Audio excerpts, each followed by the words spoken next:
माझ्यासुद्धा आपल्या माध्यमातून येवला लासलगाव मतदारसंघातील सर्व बांधव भगिनी माता आणि महाराष्ट्रातील सर्व जनता, देशातील सर्व जनता यांना या गणेशोत्सवाच्या निमित्तानं मी शुभेच्छा व्यक्त करतो आणि या राज्याचे, देशाचे प्रश्न चांगल्या रीतीने सोडवण्याची बुद्धी, शक्ती, युक्ती आम्हा सगळ्यांना द्या एवढीच परमेश्वराला प्रार्थना करतो. यांनी प्रेस घेतली आणि मराठा आरक्षणासाठी आता पुन्हा अधिवेशन बोलावं अशी भूमिका घेतली आणि ज्या अधिवेशनामध्ये विरोधी बोलणाऱ्या आमदारांना मी कचका दाखवेल असं विधान केलं. असं आहे की महायुतीनं विधानसभेचं अधिवेशन घेतलं आणि त्यामध्ये मराठा समाजाला 10% आरक्षण मंजूर केलेलं आहे. विधानसभेनं मंजूर केलं, विधान परिषदेनं मंजूर केलं. त्यामुळे आता 10% आरक्षणाचा फायदा मराठा समाजातील सर्व लहान थोरांना होतो आहे.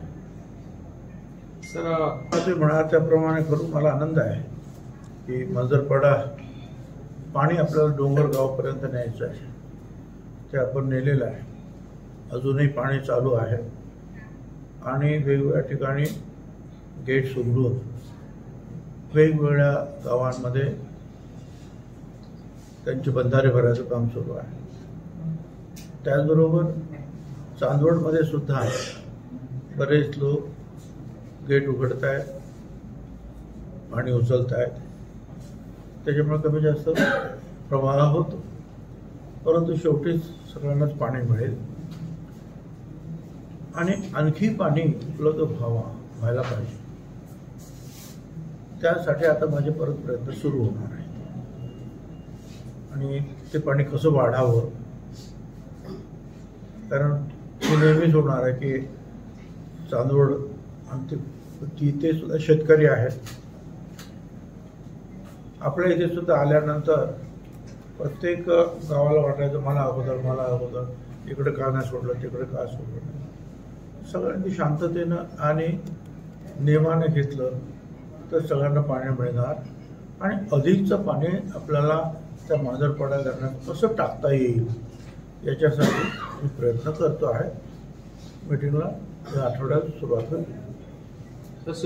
आणि शिवसृष्टी जी आहे,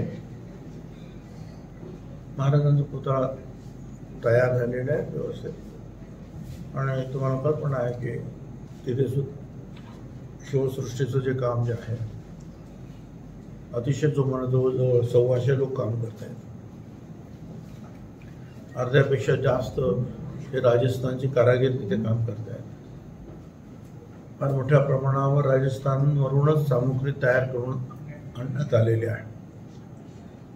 वेगवेगळी कलाकुसार करणारे, कार्विंग केलेले अशा प्रकारचे त्या दगडी काम वगैरे जे आहे, स्टोनवर्क, त्याची मला कल्पना आहे की ट्रक्सच्या ट्रक्स उतरत आहेत आणि काम सुरू आहे. तर आमचा प्रयत्न आहे की शक्य तितक्यात लवकर छत्रपतीच्या पुतळ्याची प्रतिष्ठापना करावी.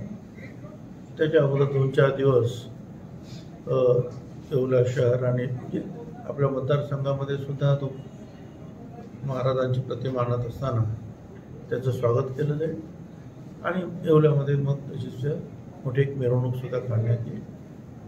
नंतर पुन्हा एकदा तो तिथे पुतळा बसवण्यासाठी 2-4-5 दिवस लागतात आणि मग त्याच्या समोरच असलेलं जे हायस्कूल आहे शिवसृष्टीच्या समोर, मला वाटतं हिरेंचं हायस्कूल आहे, ते मी त्यांच्याशी पण बोललो. तिथे जे आहे उद्घाटनाची जाहीर सभा होईल. अजितदादा वगैरे कोणी सगळ्यांना बोलवलेलं आहे. काय आता प्रत्येकजण जे आहे तेव्हा आचारसंहिता आता लवकर लागेल या कल्पनेतून वेगवेगळ्या कामामध्ये, वेगवेगळ्या कार्यक्रमामध्ये बिझी आहे. त्यातून त्यांनी सगळ्यांनी यायचं कबूल केलेलं आहे. जे येतील त्यांच्या हस्ते उद्घाटन होईल. सर, महाराष्ट्रात विधानसभेचं बिगुल वाजण्याची शक्यता आहे. कधी आचारसंहिता लागू शकते, काय तुमचं मत काय? आचारसंहिता पहिल्या किंवा दुसऱ्या आठवड्यामध्ये ऑक्टोबरच्या लागेल असं मला वाटतं. सर, एक शेवटचा प्रश्न. आनंदाचा शिदा, तुम्ही ज्या खात्याचे मंत्री आहात, येवल्यासाठी जास्त शिदा आला असं म्हणजे दिसतंय आकडेवारीनुसार. त्यामुळे आपल्यावर असं काहीतरी आरोप केला जातोय की इतर जिल्ह्यांवर दुजाभाव झाला आणि येवल्यासाठी जास्त माप दिले. असं आहे, ज्यांना टीका करायची ते टीका करणार. संपूर्ण महाराष्ट्रामध्ये आनंदाच्या शिद्याचं वाटप अतिशय चांगल्या प्रकारे सुरू आहे. कुठेही तक्रार आलेली नाही. आता कुठे जरा अगोदर माल पोहोचतो, कुठे दुसऱ्या दिवशी, कुठे संध्याकाळी तर कुठे सकाळी, एवढं फरक होणारच. आणि महाराष्ट्रामध्ये 54,000 दुकानं आहेत. या 54,000 दुकानामध्ये या सगळ्या जिन्नस पोचवायचं आहे. हे काम सोपं नाही आहे. त्यामुळे थोडंसं मागे पुढे होत राहील, परंतु सगळ्यांना या जिन्नस निश्चितपणे मिळणार आहे. त्याच्यामध्ये साड्या पण असतील का, ज्या मागे द्यायच्या राहून गेल्या?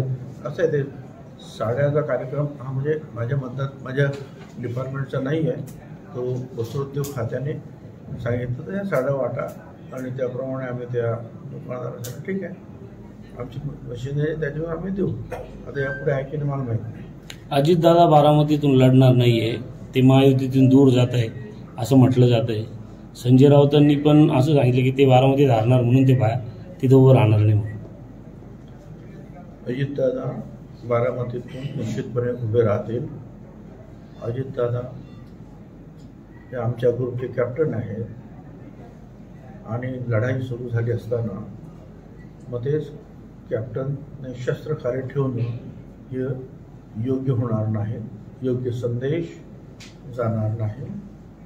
त्यामुळे ते निश्चितपणे जे आहे बारामतीतून उभे राहणार. बारामतीतून मोठ्या मताधिक्याने ते निवडून सुद्धा येणार. साहेब, मांजरपाडा प्रकल्प झाला, शिवसृष्टी पण पूर्ण झाली. त्या भागातला शिवसृष्टीमुळं जो काहीसा नाराज मराठा प्रवर्ग आहे तो वाटतं आपल्याला, म्हणजे ह्या गोष्टीमुळे आपल्याला सकारात्मकता दाखवेल. हे बघा, हा वाद जो आहे हे ऑक्टोबरपासून सुरू आहे, बरोबर आहे. आपल्या शिवसृष्टीचं काम कधीपासून सुरू आहे? 2-3 वर्षापासून सुरू आहे. जिल्हा परिषदेची ती जागा, जिल्हा परिषदेला आपण त्या प्रशासकीय संकुलामध्ये जागा दिल्यानंतर ती जागा आपण ताब्यात घेऊन तिथे शिवसृष्टीची आखणी केली. त्यावेळेला हे कुठलेही विषय नव्हतेच वाद असणारे. आणि हे संपूर्ण काम जे आहे हे 3-4 वर्षापासून याचे प्रयत्न आपले सुरू आहेत आणि आता ते जवळजवळ पूर्ण होत आलेले आहे. आणि छत्रपती शिवाजी महाराज हे केवळ एकटं मराठा समाजाचे नाही, ते दलितांचे आहे, ते आदिवासींचे आहे. त्यांच्या सैन्यात मुस्लिम सरदार सुद्धा होते, ओबीसीचे जे लहान लहान घटक सुद्धा होते. छत्रपती शिवाजी महाराज सगळ्यांचे आहेत. त्यामुळे त्या कार्यक्रमाचा आनंद सर्व थरातील लोक घेणार आहेत. आज जालन्यात एक पत्रकार परिषद झाली मनोज जरांगे यांची.